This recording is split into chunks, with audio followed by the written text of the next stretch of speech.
Creating an Accessible Excel Spreadsheet, Part 2. If you haven't already viewed Excel Module 1, you'll want to check it out to ensure you're doing everything you can to make your Excel tables and spreadsheets accessible.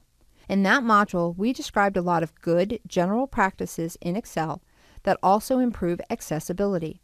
In this module, we go further with more tips, most of which are specifically for assistive technology screen readers like JAWS.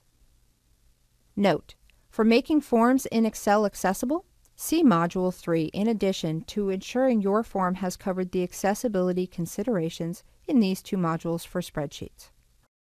Further steps to assist with screen readers in Excel. 1. Provide help text for navigation using screen readers in cell A1. For example, press Tab to move to input areas. Press up or down arrow in column A to read through the document. You can make this text fairly small or even change the color to match the background color. This way it will not show up visually but will still be read by the screen reader. 2. Table titles should be placed in the first column so screen readers can find them easily, as discussed in the previous module. If that looks funny, you can merge cells and center them, but keep the original text in the first column. 3. Ensure that any images have alternate text descriptions. Follow the steps below or use the method for charts that we'll discuss next. Insert the image, then right-click and choose Size and Properties. In the Size and Properties dialog box, choose the Alt Text tab. Type in a brief description with enough detail to explain the pictures. You don't need to say image of or picture of because the screen reader alerts the reader that it is an image. Click Close. Ensure that any charts have alternate text descriptions. This is different than images since charts created in Excel don't have an area for alt text. Resize the row where you want to insert the chart. You may merge cells if you want.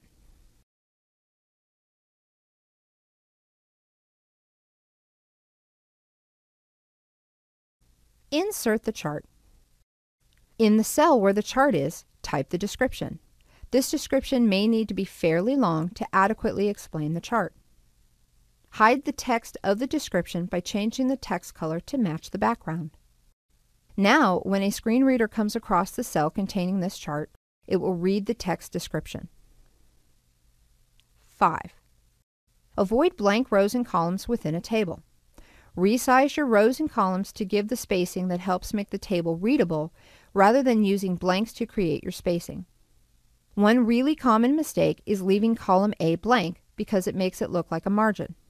Also, if you have 2 or more tables on the same worksheet, leave a single blank row between each table. You can resize the blank row to create a space that is visually appealing. 6. It's okay to have merged cells in titles, but not in the data part of the table. 7. Type End of Worksheet in the row immediately after the last row of your table. Defining the title region, a very important step. One final advanced step is defining the title region, which is a little bit of code so the screen reader knows to repeat the row and column titles when reading the data. We'll walk you through that. First, a little about how a screen reader reads a table. The default for a screen reader in English is to read starting at the top and going left to right. When it gets to the end of a line, it goes to the next line down and reads again from left to right. Now imagine a screen reader reading this table. Without some help from you, the screen reader reads it like a book. After the title, it will read Type, January, February, March, April, etc. Then it will go to the next line and read Sci-Fi, 4, 3, 3, 2, 5, 6, and so on. As sighted readers, we are constantly referring back to the row and column headers to see what the numbers refer to. Visually impaired users need those references too. What we need is for the screen reader to read this way. Sci-Fi, January, 4, February, 3, March, 3, and so on. In other words, the screen reader should repeat the column header each time before it reads the value. The good news is that the screen readers are smart enough to do that. We just have to tell them how our table is set up and how to read it. In our example, we'll just use a standard table with several columns and several rows. Here's how to do it. 1. Before we get going, we need to know 3 things about our table. Is this the first or only table in the worksheet? What are the addresses of the top left and bottom right cells in your table? Is this worksheet the first or only worksheet in this workbook? 2. To get started, select the top left cell in your table. Don't count the titles, but you do count all row and column headers as part of your table. 3. Go to the Formulas tab in the ribbon and choose Name Manager in the Define Names group. Choose New in the top left corner. A new dialog box opens.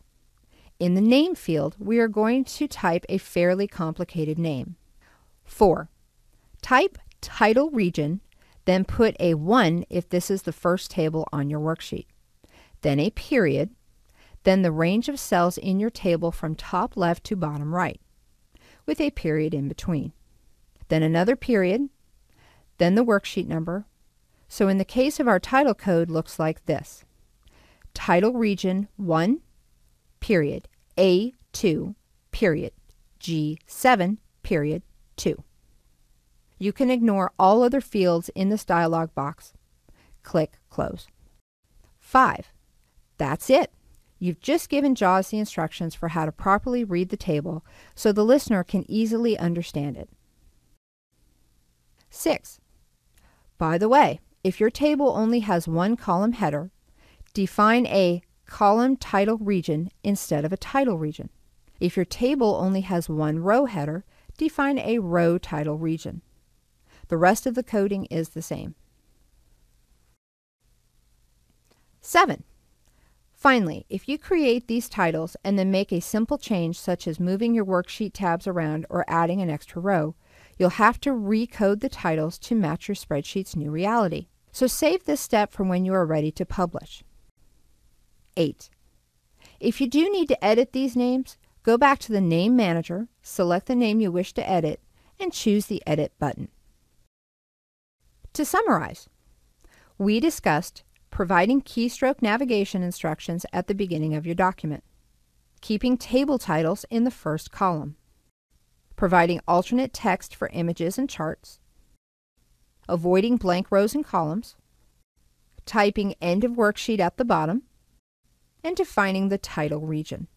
If you follow the steps in Module 1 and this module, you will have an Excel spreadsheet that will be easy to understand and also will be accessible to just about anyone, including those using assistive technologies. If you are creating a form in Excel, be sure to check out the next 2 modules, Creating Accessible Excel Forms.